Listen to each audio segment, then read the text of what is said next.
Yung isa sa atin, walang nangarap na ipanganak sa mundong to.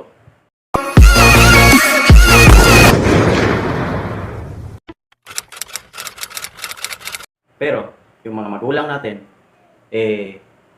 ang laki ng tuwa, ang saya, hindi mapaliwanag ng saya dahil ipinanganak tayo sa mundong to sa pamagitan sa kanila. Ang saya nila nung natuto tayong tumawa, nung unang-una kang tumawa, nung unang-una tayong nagsalita, unang-una nating tinawag yung mga pangalan nila, mama, papa, yun, ang saya nila.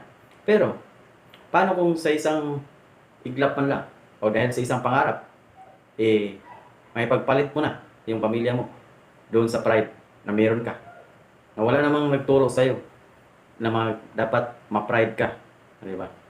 Kung meron mong pagkakamali sa atin, yung natutunan ko, kung meron mong pagkakamali sa atin yung mga magulang natin, o meron man tayong pagkakamali sa kanila, huwag naman sana nating tigilan na suyuhin sila.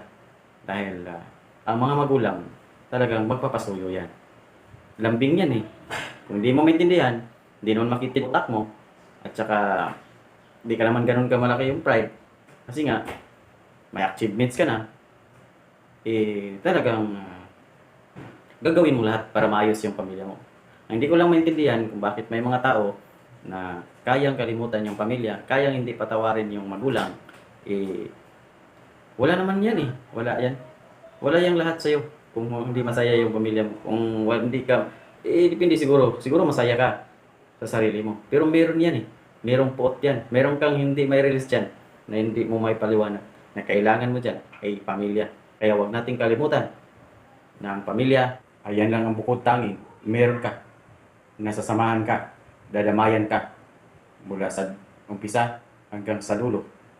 Sa hirap man o ginhawa.